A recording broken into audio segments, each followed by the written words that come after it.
Wasn't looking. Maybe take a look at Starship. Maybe. There it is. Failure to launch. Okay. Can There we we get go. discount tickets? You want a Slides. refund? It's not changing. It's not changing. Next, hit the arrow. There we There go. you There we go. Okay, so we really can't talk about Starship and SpaceX and all that really without first talking about Elon Musk. Elon is really an amazing character. He actually made his money originally. He was co-founder of PayPal. Mhm. And that's where most of his money came from. But right now, he is the founders of a couple of very interesting companies. Tesla, of course, that everybody knows about, the electric car company, SpaceX, which we're going to be talking about here. He also owns a company called the Boring Company. And the idea behind the Boring Company is that it's a transportation system called hyperlink. So if you can imagine these pods that are running in a evacuated tube, right, with no air in it, they can run at very, very, very high speeds. And so for urban, interurban transportation, stuff like that, it can be competitive with taking a regional airline. And so that's kind of the thinking behind that. So they're doing that. And the other company is called Neuralink. And this is probably the one that people know the least about.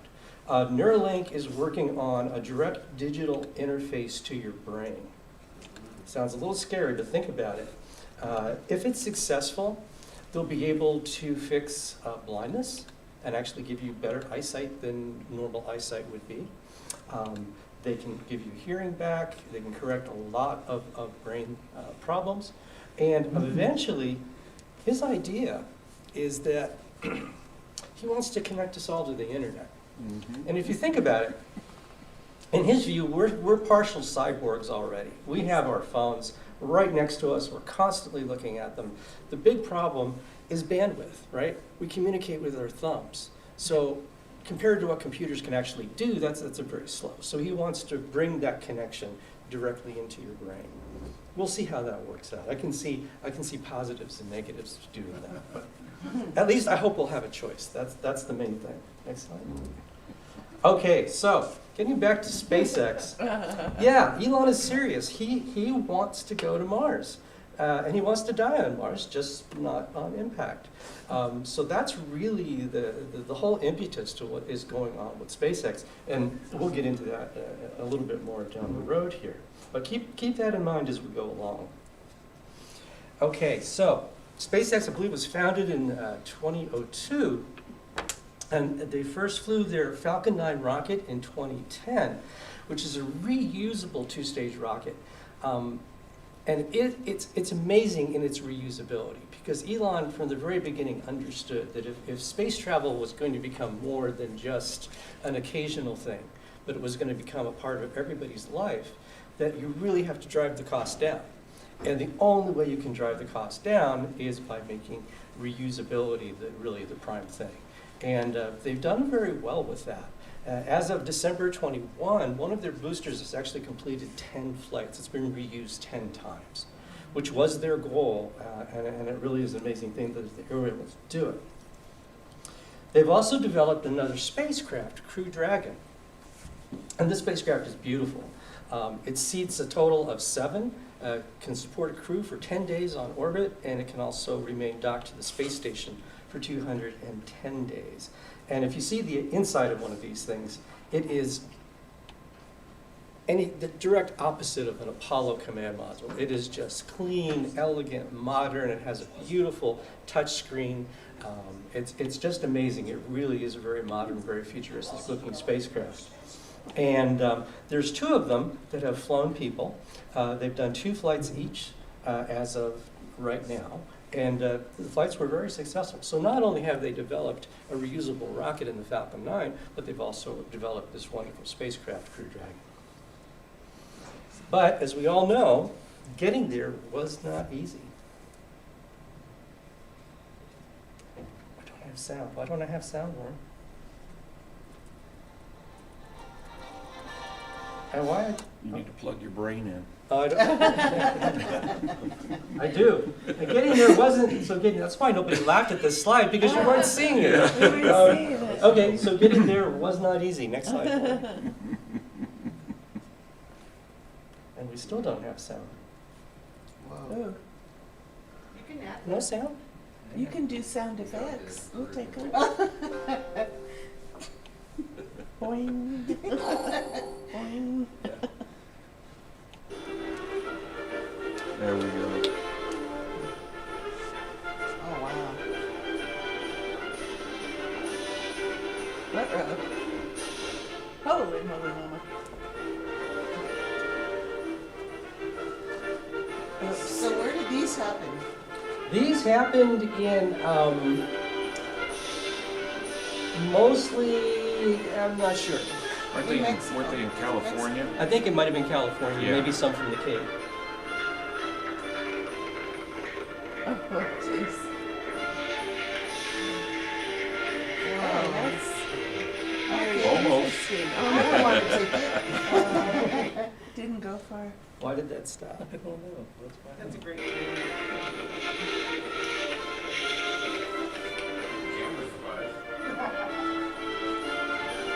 Poor little fishies. Just a rapid scheduled disassembly, folks. Nothing to worry about. Oh, really? But they figured it out. Please think about the poor little fishies.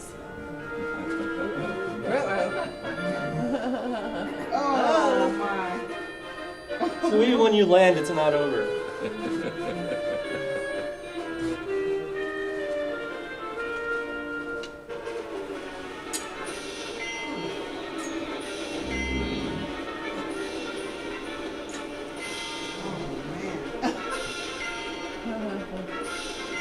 Other people.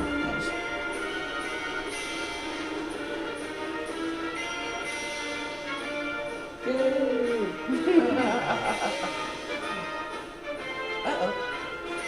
Wait. Dang. That's what's known in the rocket industry as a suicide burn. Is that you turn on your engines to stop at the last possible second yeah. because Burns that's the out just most before you hit. it's the most fuel efficient way to do it. So obviously SpaceX does it, but as I said, it was not easy. It was a long, tough road for them and to get this right because it was totally really new technology and a new approach. So anyway, Falcon 9s have been launched 132 times over 11 years with a success rate of nearly 99%.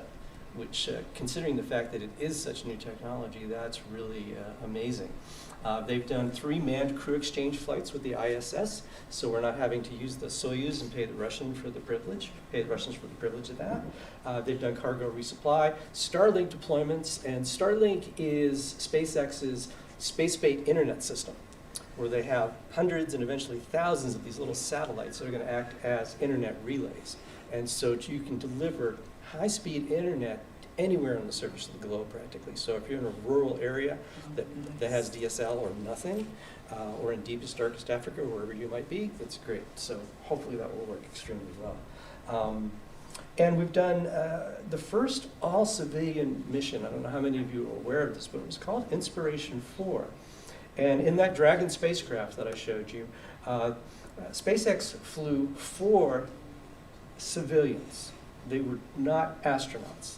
They chose them, they plucked them out from their regular lives and trained them and let them do this mission. Only one person actually had experience of actually flying an aircraft. So it was a pretty amazing thing, and it really shows that the spacecraft is totally autonomous. You don't need to have a pilot or an astronaut on board to fly it, although it's kind of nice to have one. Yeah, so it's really showing off their capability, which is pretty tremendous. Okay, SpaceX is a very, very different company, and this is really why I think they've been able to accomplish so much in such a short amount of time. Their rules of operation are just totally different than any other aerospace company that's out there. All of their engineers question the question. If somebody's asking a question, dig into it. What's the reasoning behind it?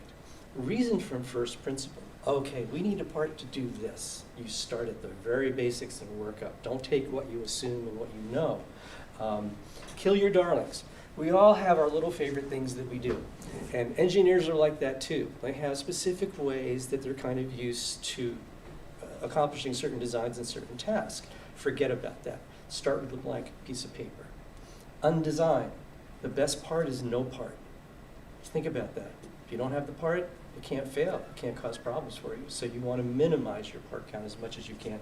You want to simplify it as much as you can. So undesign. Ideas supersede hierarchy. And that goes along with everyone as a chief engineer.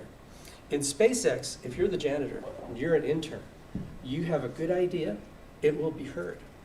It won't go through your boss, who will then claim it as his idea, which will then go through his boss, who will claim it as his idea. So it's just a straight shot. So if you got a great idea, they may actually implement it. With those rules, they've really turned this whole space industry on its head. So, back to the Mars thing. Elon's prime motivation for SpaceX, and actually his prime motivation for Tesla, because that helps to fund SpaceX, and also his motivation for the internet company, is to make our species multiplanetary. And his reasoning there is that, you know, the future of Earth is fairly uncertain, right? We're messing up the environment. We're always living under the threat of nuclear war. An asteroid could hit us and destroy everything. There are a lot of ways in which this can go very bad. And if we're all on the same planet, then that's it for the species. So the idea is to be on other planets as well. And of course, Mars in our solar system, as hostile as it is, it's the friendliest place and the easiest place to do this. And you can also talk about bases on the moon and things like that. But really, his major drive is to put a colony on Mars, and a colony that's large enough that it is actually self-sustaining, okay? And totally separate from Earth, using Mars resources instead of Earth resources and all of that. So it's quite a vision. So this is what we need to make this possible, and it's called Starship. And this thing is just unbelievable. At the very top with the fins, that's the actual Starship spacecraft, orbital spacecraft, over 160 feet tall, 30 feet in diameter. And this complete system can put 150 tons into low Earth orbit, 440 tons to the moon, and 330 tons to Mars. So it's very large, very heavy lift. Crew capacity alone is 100 people. And that's just way far beyond anything that we've ever done. Propellants, liquid oxygen, liquid methane. Liquid methane, because you can actually, if you get hydrogen from the ice on Mars, you can take the atmosphere and you can actually create methane. So you can make your own rocket fuel on the planet itself, which is great. It's got 6 engines, and it is fully reusable. And I'm talking fully reusable in the sense that it comes back, it's stacked onto another booster, it never leaves the pad, it's refueled, and it goes again. That's the kind of reusability that we're looking at here. In conjunction with that is the BFR. We call it the Big Falcon booster. It originally meant something else, but we won't go into that. 236 feet tall, 275 tons unfueled. It has 29 SpaceX Raptor engines for a total thrust of 16 million pounds. Now, think about the Saturn V, right? The old moon rocket. And I know here at the museum, we're all used to thinking that's like the ultimate rocket, right? Nothing like that has been built to supersede that. Well, something now has. It has over twice the thrust of a Saturn V. And like the Starship, it is fully reusable. It will come back to the pad. There's actually these big arms that are part of the pad that it actually catches it as it comes down and then moves it into position for the next flight. So very, very interesting technology, to say the least. But this thing is a total beast. I don't know how any other way to describe it. Yeah. And here again, you can see size comparison. Saturn V on the right, Starship in the middle, and Falcon 9 on the left. So we've really never seen anything like this. And this beast is going to be launching from Boca Chica, Texas. So if you get a chance to see one of these launches, oh my gosh, I would do it. Because it is really going to be something to behold. And if it blows up on the pad, that'll be something to behold as well. Yes. And this is a picture that Elon took, and it kind of gives you a nice idea of the scale of thing.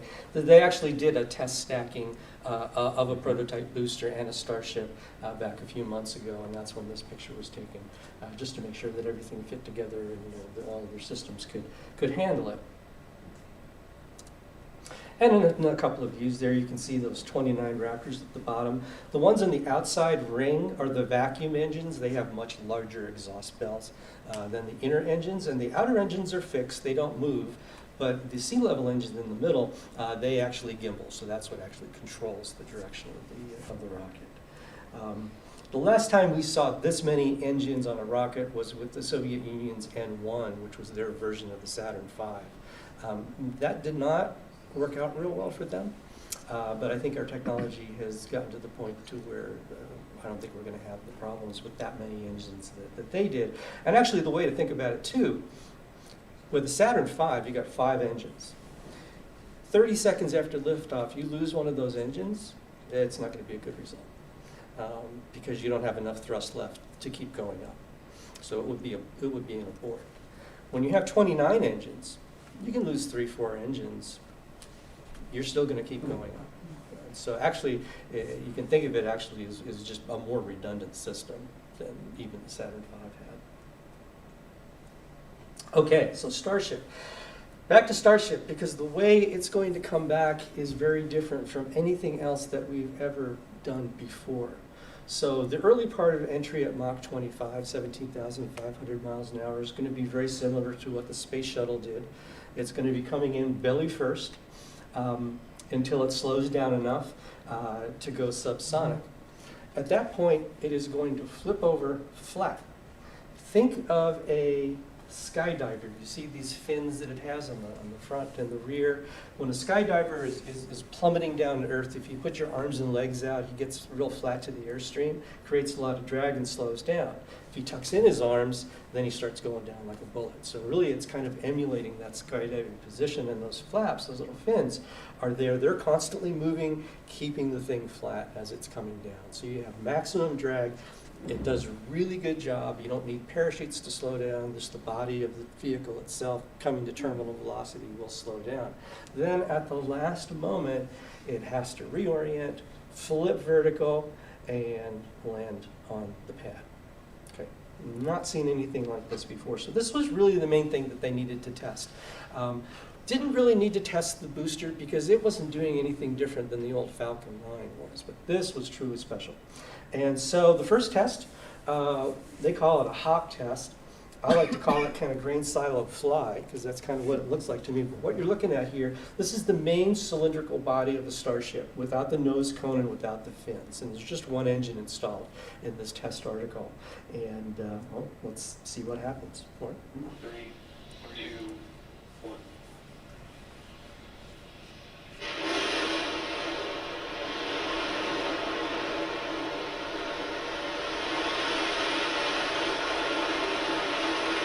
So yes, grain silos can fly, apparently.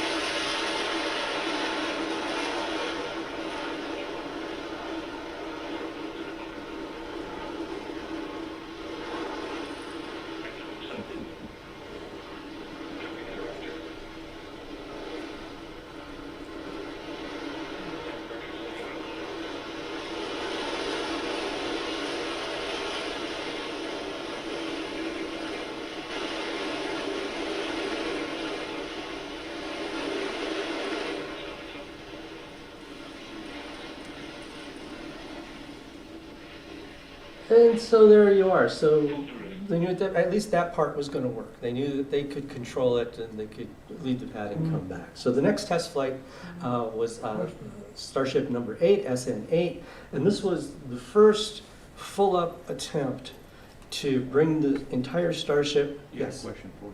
I have a question. Yeah. In that video, Mhm. what was being used to get the aerial shots? A drone. A drone, Yeah, okay. yeah. You ever see shots like that? It's from a drone. Anyway, the first attempt, full-up Starship, to go to a test altitude of 41,000 feet, which is a little bit higher than you'd be like in an airliner, okay? And then to do that entire Belly flop. drop, belly flop, and flip and land from that altitude.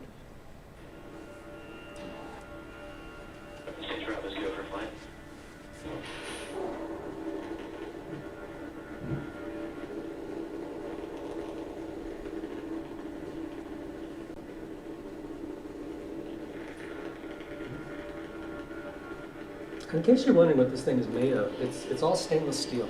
It's not aluminum.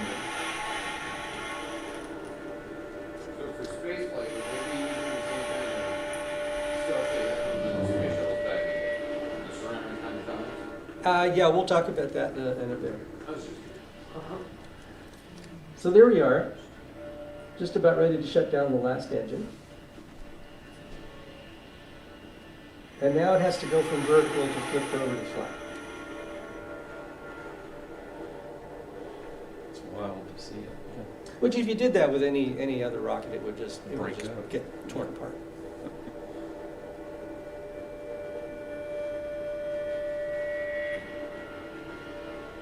And you can see those flaps are working hard to keep the right pitch.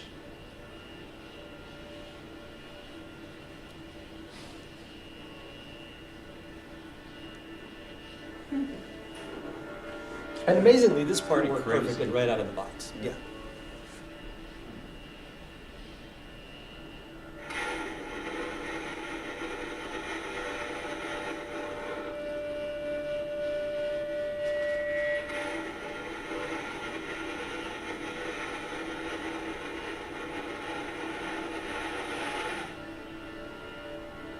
This is a great view here.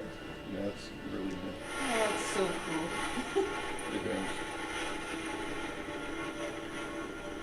And well, It a was a little little hard, rough. but you know, it landed where it was supposed to land. Yeah. It just And it was landed. vertical. It just landed a little hard. And when I see that maneuver, remember when they started talking about the sky crane maneuver for landing on Mars, where they were going to drop the lander down on a tether and then lower it down that way? And everybody thought, oh my God, that's crazy. Why would you do that? But it turned out that it worked very well, and it really is the best way to do it for that size vehicle. And I kind of view this sort of the same way. The problem here is it suffered a reduction of thrust because it lost pressure in the methane header tank. The big fuel tanks that have the methane and the oxygen, when you're racking this thing in these radical maneuvers, right, that fuel is flying all over the place. And the last thing you want to go into a rocket engine is not fuel, a bubble, you know, of nitrogen or something like that. That would be very bad. That engine would just explode. So you have to have a good, reliable source of fuel to the engines that will work, deliver that fuel cleanly in any attitude, no matter what the spacecraft is doing. And so they have these small tanks, they call header tanks. And that was the problem here, that the methane header tank, for some reason, lost pressure, didn't give a clean feed to the engine, they lost thrust. So, on to SN10. I wonder what will happen. 10, 9, 8, 7, 6, 5, 4, 3, 2, 1.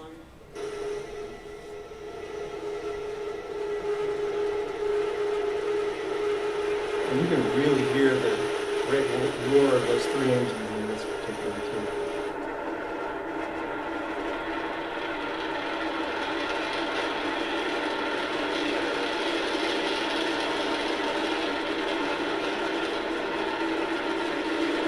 Well, for these tests, it's not going up terribly quickly. They just wanted to very gently get up to their test altitude. As a matter of fact, they start with three engines, they shut down one, and then they shut down another. So they don't accelerate too quickly.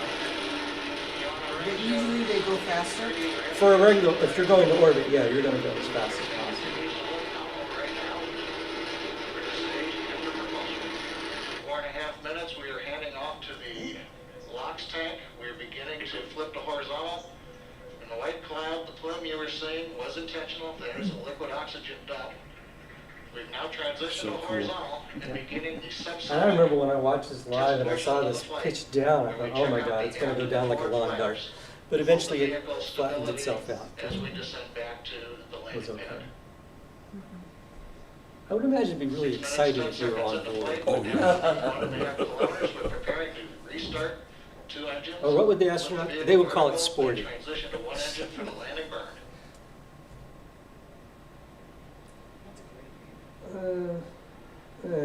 Not quite as accurate on this thing. All right. 2 down. Third one's a try. Well, you know, You gotta fail a little bit you to gotta succeed. feel a little bit. So I don't know if you could tell, but both of the engines hadn't fired. The one of the engines was kind of just belching and not really coming to full thrust. And so because they only had one engine, once they flipped over, you have to kind of come back from that, and they didn't have enough thrust to come back, and so they just sort of fell that way. So SN10 has to do better. 2, 1, ignition. This was just about 6 months or so ago, wasn't it, SN10? Yeah, approximately. Yeah. I watched it on TV. Oh, these things were great to watch live. On because you just YouTube, had yeah. no idea what was gonna happen.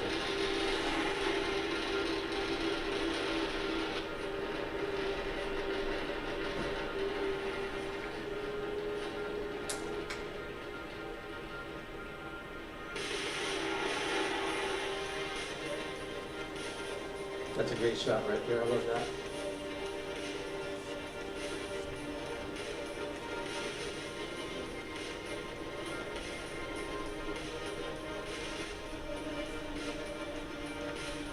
And it's hard to get a feel for the scale. That thing is huge. It is.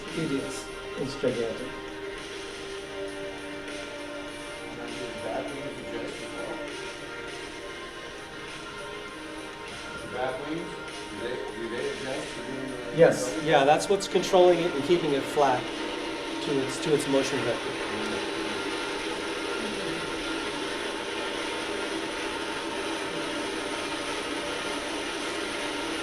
Incredible.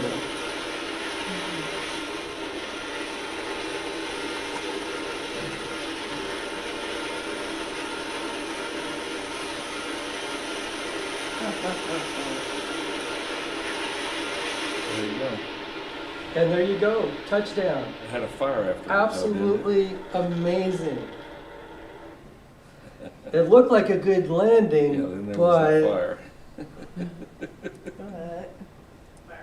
I had a spoiler, sorry. so everybody was congratulating everyone and everything was going great. Warren, I don't think that video is running. It's a video that has a title slide on it. Just if you just hit the little arrow, it should go. Down on the bottom Down, yeah. left of the screen, there's a play arrow. If you move over there. If they Here had we happy go. music. If you mouse over. They had a good soundtrack. Here we go. Okay, here we go. So everybody's happy, everybody's playing their happy music, and the There it goes, boom. Wow. totally unexpected, it explodes. Oh, wow. And it's probably just feeling like, its brothers all exploded, I gotta do something, right? So actually what happened, it did land a little bit hard. The landing little pegs are pretty puny, and it kind of squashed those up and landed a little hard on its aft skirt, and that started a methane leak, and there was also a little fire. And so fire and methane's not a good combo, so that's why they had that explosion. But it was the first what I would call successful landing, which is really fantastic. And it was funny because if you're looking at this on YouTube, the teams that were covering it on YouTube, they were totally astonished. They're talking about other things, and this thing's blowing up, and they don't even realize it. So time for SN11. I know. 6, 5, 4, It's out there somewhere. 2, Yeah, there it is. So we know something happened. We know something went somewhere. Late night and early morning clouds. 6 kilometers altitude. 1 kilometer altitude. T+5 we've just passed through 1 kilometer altitude, getting ready for the relay. And then it's And when the camera view on board freezes, that's never a good thing. Never a good sign. And now we have some strange noises. Oh, that wasn't a good one. So, yeah, great idea. Let's test this thing at 0 visibility. So if something goes wrong, we can't see it.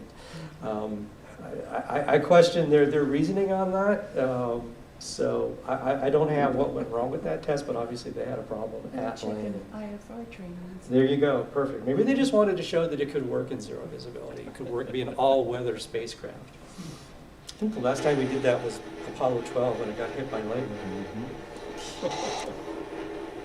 Okay. number's this one? 15. This is pretty, oh, that's what. The visibility was still poor, but it was good enough.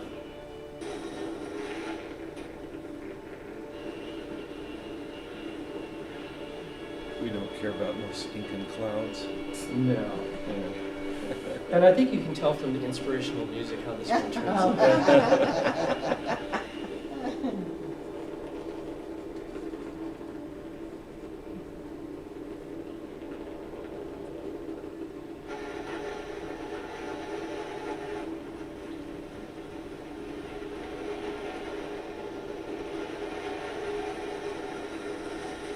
And absolutely perfect. Yep. So that made a lot of people very, very happy. And Flight 30,000 feet fully demonstrated Starship's terminal landing capabilities, and it signaled the end of the Starship-only testing phase. So at this point now, they're fairly confident that they know how to make that work. They've solved all of the major problems and can go forward. And the next step is to test the all-up Starship and booster. You can see that entire stack on the left-hand side when they did their test stacking. And they're aiming for their first orbital attempt early next year. I would say within the first 3 months of next year, they're going to try for that. And you'll notice that Starship itself looks a little bit different. It's not that shiny stainless steel, it's black. And what you're actually seeing is the TPS system, the thermal protection system. It uses tiles, really large hexagonal tiles about that big, that are very similar but improved versions of what was used on the space shuttle. And what's different about these tiles, on the space shuttle, every tile was unique because of, a specific shape of the vehicle. On this, because it's largely a cylinder, most of the tiles are identical. So that makes it a lot easier. On shuttle, the tiles were glued on with a felt pad. On Starship, they're actually attached to a metal peg. So they're very easy to put the tiles on, and it's very easy to take a tile off. Doesn't take 100 man-hours to do it. So that's a big improvement. And so I'm going to show you a little video here that's going to show you what that test is actually going to look like. And this will be the first time that large booster has ever flown. They would have done ground tests with very short engine firings, but this is really going to be something else.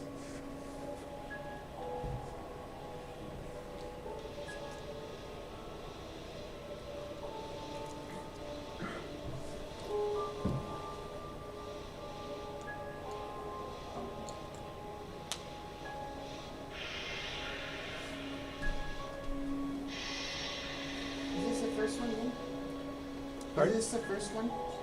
This will be their first attempt at getting into orbit with Starship. This is a movie. Yeah, this is an animation. This is not an actual thing that's happened yet. This is going to be coming up over the next couple of months. Stars Clint Eastwood. Yeah, it's just a very good animation. These people have gotten very good at what they do.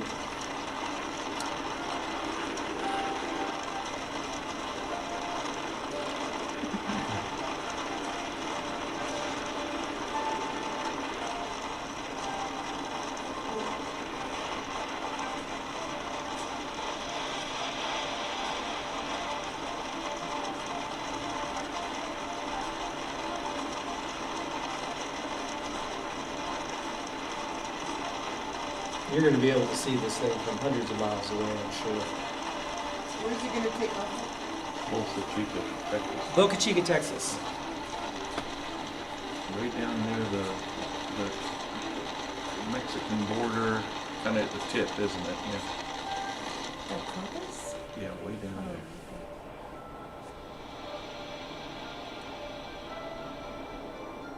And I think if it even gets this far, if it doesn't blow up on the pad and it gets through max Q, that's an amazing achievement right there. So people won't be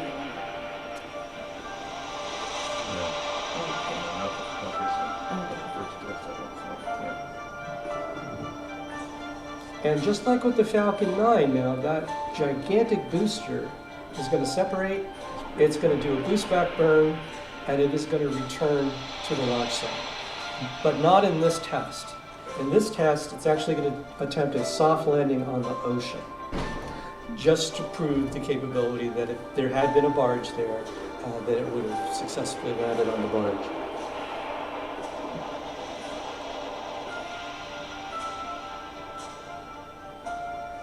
Do they go retrieve it? Yes.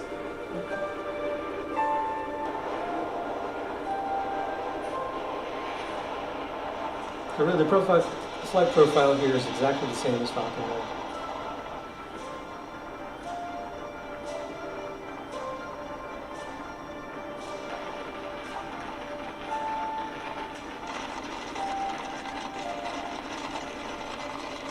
And it only needs 2 engines to complete this maneuver, because at this point it's totally empty of fuel. It's just looks like a big Coke can. It doesn't, and it's not very heavy at that point.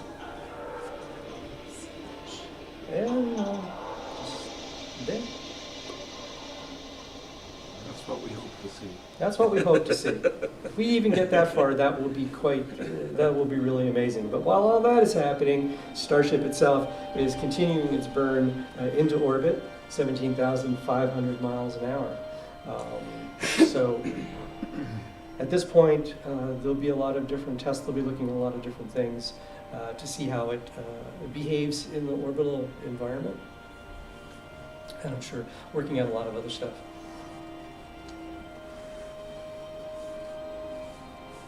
And of course, this is the relatively benign part of any flight. Once you get into orbit, you can sit back, you can relax, because you're just going to stay in orbit unless you do something about it. So.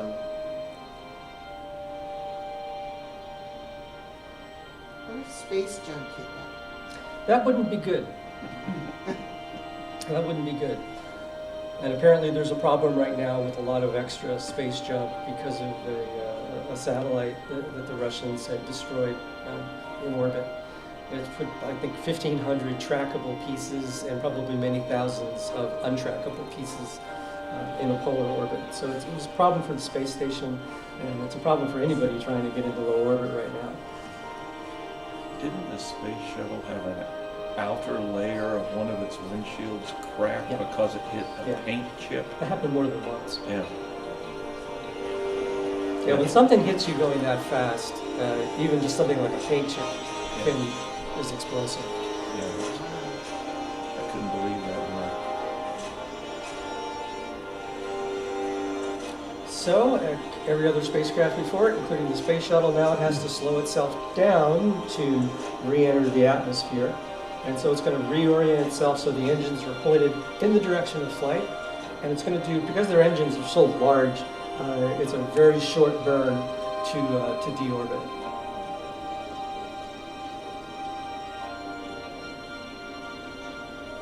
Oh, that's it. That's all it took. That's a very well done animation. It's isn't it? incredible. Yeah. It's incredible. You can see all the thermal tiles. The tiles are only on one side. The stainless steel, one of the reasons for picking stainless steel is it's much more heat resistant than aluminum. You can go up to about 2,000 degrees on this stuff. So it only needs the tile on the very bottom, on the belly.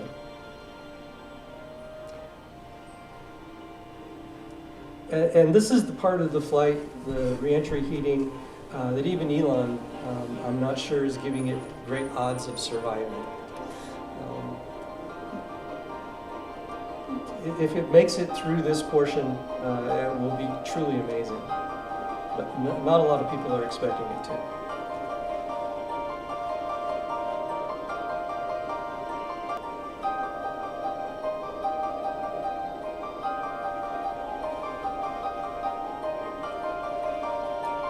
And it pitches up even higher than the space shuttle did. It's directly against the vector.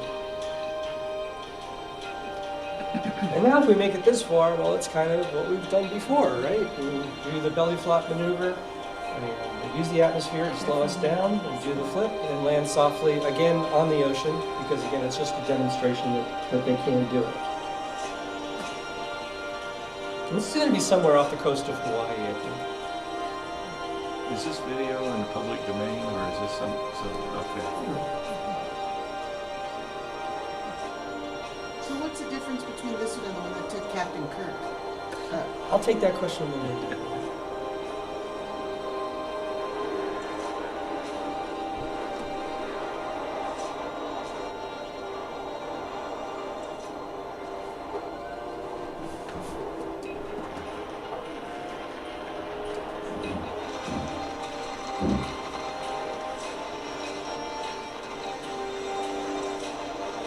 It's almost looking normal to me now. Been there, done that. Are we gonna soft land the first test in the water as well, not back on the? That's right. Like you said, near Hawaii or something like that.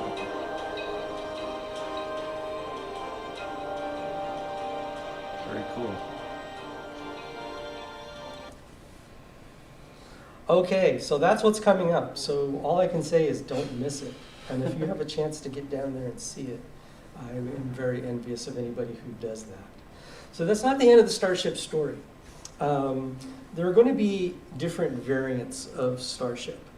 And one variant that NASA has contracted, actually SpaceX won the contract, was to build the next lunar lander. That is going to be part of the NASA's Artemis system that's going to be returning to the moon. And NASA is going to be using the SLS on the right. This is a rocket they've been developing for many years to go back to the moon with. That's the rocket that will be carrying the crew. And SpaceX will be supplying the lander. So we have two separate flights that will converge at the moon and use that for landing on the surface. And that picture on the left just slays me because it looks like it's out of a magazine from the 40s of what spaceflight was going to be like, you know. And everybody thought, well, yeah, you're going to take a big rocket, you're going to land it Just tail land. first and stuff like that. And of course, our technology just wasn't there. And so that's why we went to the moon the way we did. But now our technology is there, and we can do things like this with an extremely large, extremely capable vehicle. And back to Mars, and really it's what it's all about. Once Starship has worked with NASA and gotten them back to the moon, I'm sure it will help if NASA is interested in developing a lunar base. And it can deliver a lot of cargo with each flight. And so if there is going to be a moon base, that can be put together very, very rapidly. And then I think Elon is going to set his sights on Mars. He's looking at a launch cycle, I believe, of a Starship launch every 2 weeks. Totally reusable, just fly them, bring them back, fuel them up, send them up again. And that's the only way that he's going to get the equipment and the number of people to Mars that he needs to actually start a sustaining base. There's another little aside here, which I think is quite interesting with Starship. You don't necessarily have to go into orbit. It's actually possible, if you think about converting or making a version of Starship that's an airliner that holds maybe 200 or 300 people, okay? You can do suborbital hops, which means you can get to anywhere on the face of the Earth in under an hour. You know, London to Sydney in 51 minutes, which is truly astounding. And what is interesting is that with the reusability and all of the cost savings that come along with that, and the fact that you can fly so many people in a single flight, they are looking at possibly getting the ticket price down into the range of around $1,200. Now, if you think back to the Concorde, people were paying a lot more than $1,200 to fly on the Concorde. And with this system, who wouldn't pay $1,200 to experience an extended suborbital flight in a rocket with ending up in Sydney as kind of a bonus at the end of it? Go and have lunch have lunch and come home for dinner. I know. I mean, I think that's just amazing. You know, to think about what an experience that would be. So, whether this will really happen, I don't know. There's a lot of things that need to be worked out, but you know, the possibility is there, and it is something that SpaceX actually is taking fairly seriously. So, and so the thing about Starship, as I think I mentioned, that it is refuelable in orbit. And because it has that capability, most of the fuel that's expended with a rocket when you launch from the surface of the Earth is to get out of our deep, deep, deep gravity well, get through our thick, thick, thick atmosphere and to get into orbit. Once you're in orbit, if you can refuel, the entire solar system is accessible to you. So not only can Starship go to Mars, but Starship can go to Jupiter, Starship can go to Saturn. So it really opens up that backyard to exploration and maybe further colonization, who can say. Some of the moons around Saturn and Jupiter are very interesting because they have worldwide encircling oceans. So there's underneath the ice. And it's the interactions with Jupiter, particularly, that keep it warm enough to have those oceans. So those are going to be very, very interesting places. Plus, there's a lot of resources out in space as well. Even a small, tiny little asteroid that you could fit into Starship is probably worth trillions of dollars in metals and things like that. So, yeah, it truly, I think if Starship is successful, I think it's going to be with us for quite a while, and it's going to allow us to do great things. And so, yeah, let's open it up to questions. Well, the one I had was, what's the compare Captain Kirk? Oh, well, yeah, one is fictional and one is real, I guess is the major difference. They're calling it Starship as a nod to that, but it is not actually going to go to other stars. It doesn't have that capability. So really, it's more of a name. Starship Enterprise could go anywhere. No, but I mean the one that You're took talking him up to about space. Bezos'. Yeah, that he just, Oh, William yeah. Shatner just did. Oh, He I wasn't couldn't think of his name. Captain. He wasn't Captain Kirk. Right, I'm sorry. Well, okay. Retired. So the Blue Origin system is a suborbital system, okay? So it's designed to take people up to a certain altitude. I don't remember what it is. It's probably around 60 miles, somewhere around there. Just high enough so that you can say that you've been to space, Oh, and then come right down. Okay, maximum speed, I think, is around 5,000 miles an hour. and they're not Right. gonna compete against us, No, or is it? no. Oh, okay. Getting into orbit is like 100 times harder than what that is. Oh, yeah. And it's a great experience, and it's wonderful that they've built that system, but there really is no direct comparison. No. Yes? The first 4 people that went up and that didn't have any astronaut experience. Yeah. Where did they get these people from? An insane asylum or? No. There's a great, I think there's a 3-part series that's been produced. I don't remember if it's on Netflix or where it is. Where, huh? Countdown to Mars. Yeah, Yeah. who's streaming that? I think it's Netflix. SpaceX. SpaceX is also the inspiration for it. Yeah, but who's streaming it? Where can you go see it? Netflix. I think Netflix. Netflix Okay, yeah. has it. I would It's highly called recommend that Countdown to because Mars. it describes that entire process. Okay. Of how these people were picked. It's a neat little show. Yeah, and all of them were really good choices in different ways. And the name Inspiration 4 really comes from these people are to inspire future generations in different ways. One was an artist, so it's kind of touching all the buttons there. So, yeah. Yes. So not Not that me. The heat from reentry is a big issue. Yes. Why can't they use rocket thrust to slow themselves down on reentry? Instead of just letting it flop and the tiles get hot and all. Yeah, if you had unlimited fuel, you could do that to a certain extent. But the problem is not having unlimited fuel. Just not enough It's, fuel. to yeah, do it. it's very, very wasteful to do that. So if you can slow down with a passive system, and that's why we've always used these types of ablative systems to come back, because it's the easiest, it's the lightest way to do it. That's really the primary reason. And even if you slow down so that you minimize the heat of entry, you're still going to drop eventually to terminal velocity, wherever that is. So it helps you on the heating, but it doesn't help you on the back end that much. Yes, back there? So is the flying of the ship, is it fully automated from the computers, or is there a ground control, mission control that is actually operating the vessel from Earth? Like most modern rockets, the rocket operates itself. When it's sitting on the pad, usually a couple of minutes or 30 seconds before liftoff, rockets go to internal power, so they're totally internally powered, and their computers inside the rocket are then controlling everything that happens. So that whole boost phase and getting into orbit, that's all pre-programmed, and the computers are just flying the vehicle on that program. Is there a man down there with his phone that can abort? Or on the ship. I'm sure that they can abort it from the ground, and you have to have that capability. They're actually in all rockets. This is true of the Saturn V and all our manned missions too. There is a system. There were explosives in those rockets where if they went off course and started heading towards Cocoa Beach, let's say, they would blow the thing up. And I'm sure it's the same for Starship. If it goes erratic and becomes a problem, it's a system that you have to have. Yeah. The choice of the liquid fuels, is the methane more efficient than the hydrogen? It's not more, it's not, yeah, it's not more efficient. You know, you have oxygen kerosene engines like the Saturn V. You have hydrogen oxygen engines like the DRS-25 and the Space Shuttle, and then you have methane oxygen engines.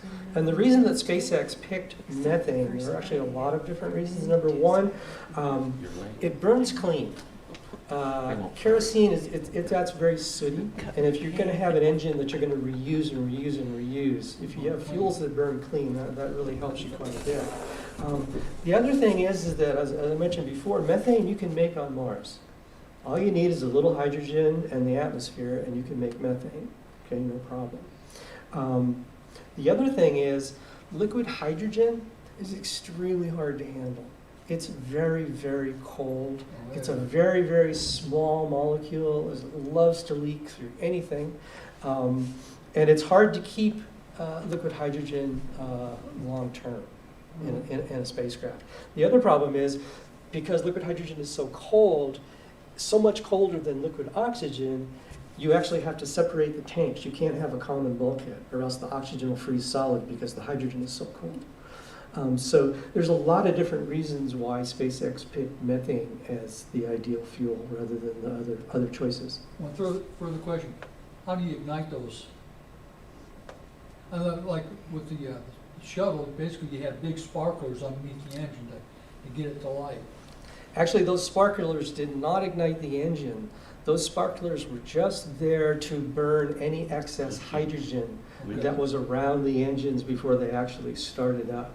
The igniters are internal, and I don't know specifically what it is on the Merlin, but I know on the Saturn V, it was a little hypergolic fuel igniter. Okay. And so what it did, it just combined two chemicals that would ignite on contact and inject that into the combustion chamber. So, Hydrazine and platinum. well, not platinum, but definitely hydrogen hypergolics. And so they may use something similar. That's what the attitude engines were Yeah. on the shuttle. Right, exactly. Yes? What kind of escape system do you have when you're landing? You don't have one. This is something that a lot of people have and still are questioning about Starship, because the engines have to work, or it's going to be over very, very quickly. But then again, if you look at it this way, it's going to have 6 engines. The test article only had 3. So they have more redundancy. And I know during that test sequence, when they initially wanted to land on 1 engine and then on 2, what they did for the last test is they fired all 3.